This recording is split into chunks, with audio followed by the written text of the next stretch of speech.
Welcome to week 10 here. We're finishing up the last world religion of Islam. So that means by the end of this week, you will have covered all the major religions, the three Abrahamic religions, Judaism, Christianity, and Islam, which hopefully now, after listening to lectures and working through this week, you realize that Islam is in this same tradition. It also traces its roots back to Abraham, that the Yahweh in the Tanakh of Judaism or the Old Testament and is Yahweh and God in the New Testament, and is the same as Allah in the Quran. So all of those, the same God, same monotheistic being entity.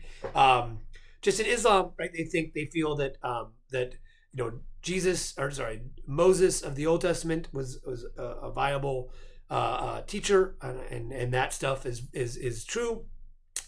They also acknowledge Jesus as a prophet within this tradition. But for Islam, the last prophet, and for them, the most important one is Muhammad, who, through the angel Gabriel, right, heard the word of Allah, the praise of Allah, and what he heard in this, he wrote down in what is now the Quran. So the Quran is technically, right, the words of Allah, and how to praise this entity. I gave you some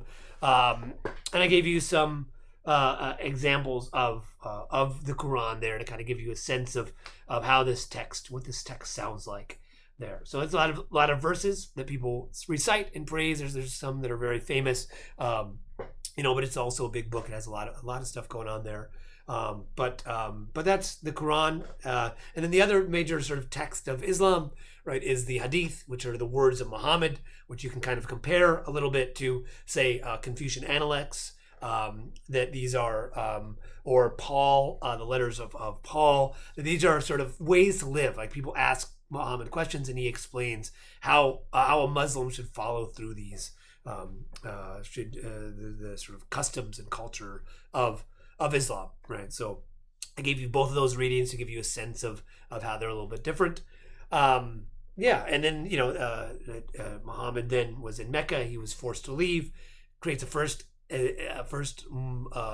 Islamic community in 622 CE. Sorry, the map says BCE. I didn't catch that, but it should be CE. And then goes back to Mecca, and now Mecca is the center of the Islamic world. The Kaaba is there, that big black stone box in the middle of Mecca is the center of the Islamic world. What is Islam then? We talked about the 5 pillars, right? That Islam isn't, right, there's not a lot of rites and things you got to follow. You don't have to get baptized or right to convert. It's relatively easy. You just follow these 5 major precepts of acknowledge Allah, pray 5 times a day.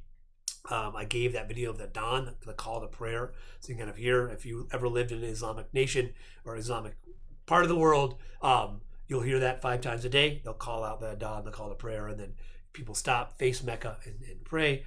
Also observe Ramadan. I gave a nice little video of Ramadan. Ramadan celebrates the transmission of the Quran to Muhammad there. And then charity, a big part of it, giving back to your community.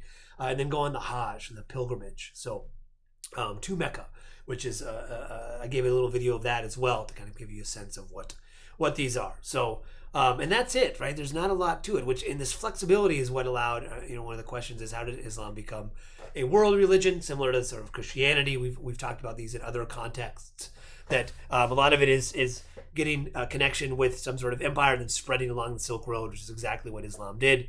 That it started in Arabia, expanded out, these first sort of Arabic expansion into the Middle East, into what is now Syria, Israel. Damascus was the capital, all the way into ultimately Spain. So Spain for a long time was part of this Islamic world. And then when the Umayyad dynasty collapsed, this new group, the Abbasids, came in. The Abbasids were Persian, but had converted to Islam, and then Baghdad. So now we're back to sort of the beginning. We started in Babylon, and now we're back at Baghdad as a center of Islamic learning as well. And for the next 500 years, from about 700 to 1200, Baghdad and the Abbasid dynasty will be sort of the center of Islam. It is a very vibrant city, a lot of Islamic thought. We talked about different thinkers, math, science, medicine, literature, philosophy were coming through these groups. So Abbasid world. So that's kind of Islam. And we talked also, the lecture talks Rumi, who is a Sufi poet. So this other branch, so the three branches of Islam are Sunni, which is like the major group that sort of follows Muhammad. And sort of the big thing there is that Muhammad, the leader of the Islamic Church, is elected by the community, whereas Shia is a little more conservative, and they kind of focus solely on direct descendants of Muhammad only can be the leaders. He's Shia, and that becomes important in now today. Mainly Shia are in Iran, and they're connected with Persian. And then Sufism is more the mystical stuff, praising of God. Rumi is a famous poet there, and that kind of spreads. Sufism spreads in India and other parts of the world. So, yeah, I think that's kind of it. Your discussion post for this week. Just kind of pick one of those, pick up one of the 5 pillars, expand on it a little bit, get to familiarize yourself with that.